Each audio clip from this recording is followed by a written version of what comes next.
迎參加香港電腦奧林匹克競賽。喺 HKOI， 參賽者會根據佢哋嘅就讀年級同年齡分為2個組別。HKOI 2025-26兩個組別嘅資格要求如畫面所示。HKOI 只接受學校提名，每間香港日間中學每組可以提名8個學生。比賽分為2個階段，初賽同決賽。初賽將會喺2025年11月8號喺香港中文大學舉行，決賽將會喺2025年12月6號喺香港城市大學舉行。第一階段係初賽，採用筆試形式。初賽包含2份試卷，通用題目同語言特定題目，2份試卷都要作答。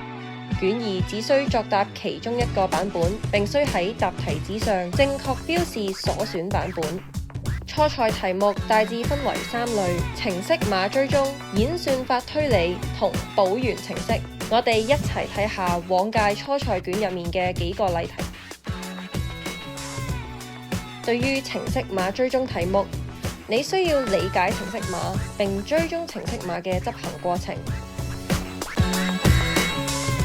對於補完程式題目，當答案只提供空格時，每格只可填寫1個字符，答案唔可以超過指定嘅方格數，但可以唔填滿所有方格。選擇 C++ 版本嘅參賽者，最終分數為卷1分數同卷2 C++ 版本分數之和。選擇 Python 版本嘅參賽者，卷2 Python 版本分數會被換算，最終分數為卷1分數同卷2換算分數之和。每組嘅最低出線分數為喺最多96個參賽者晉級嘅前提下最低嘅最終分數。衛冕金獎選手如果達到分數線，可以額外晉級，唔佔名額。第2階段係決賽，採用實戰編程形式。決賽包含4條編程題目，每題100分，參賽者需要喺3個鐘內完成。我哋一齊睇下一條往屆決賽題目。題目會被分為多個子任務，子任務通常係題目嘅簡化版本，限制會更加嚴格。參賽者應按題目要求編寫程式，程式需要讀取輸入運算，最後輸出答案。比賽時間內，參賽者可以隨時將程式直接提交到網上評測系統，並即時獲得評測結果。通常每個子任務只會被評為全對或者全錯，但部分題目會有部分分數。第一次提交通過子任務1、2同4攞到66分。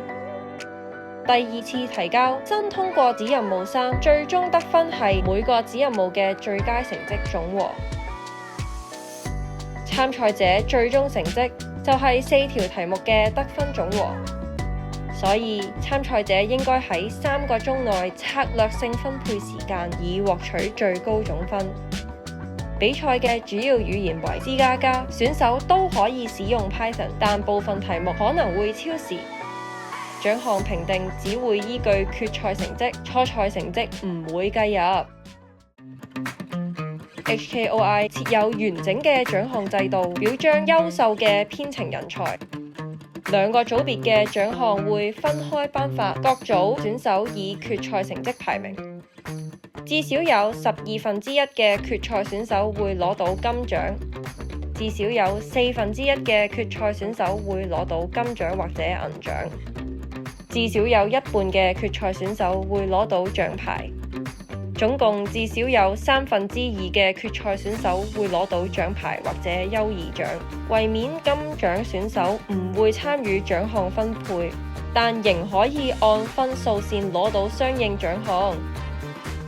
初級組設有2個個人獎項，頒發俾符合資格嘅最高分參賽者。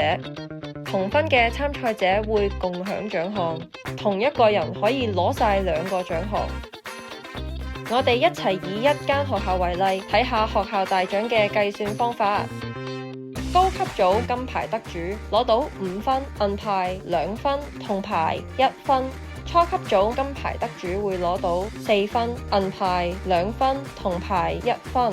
學校總分就係所有得獎學生積分嘅總和。所有參賽學校按總分排名，前4名嘅學校就會攞到學校大獎。攞到金、銀、銅獎嘅學生會被邀請加入 HKOI 集訓隊。集訓隊提供密集式培訓，提升隊員嘅演算法同編程能力。隊員參加港隊輪選賽，爭取代表香港出戰外地賽事嘅機會。成功入選嘅隊員會代表香港參加 IOI、NOI 等外地賽事。準備好挑戰自己未？我哋一齊睇下點樣可以參加 HKOI 2025-26。聯絡學校電腦科老師，跟住以上步驟完成報名手續，並準備參加初賽。歷屆初賽、決賽試題都可以喺 HKOI 官方網站下載。即刻上官方網站了解更多詳情，並開始你嘅 HKOI 之旅。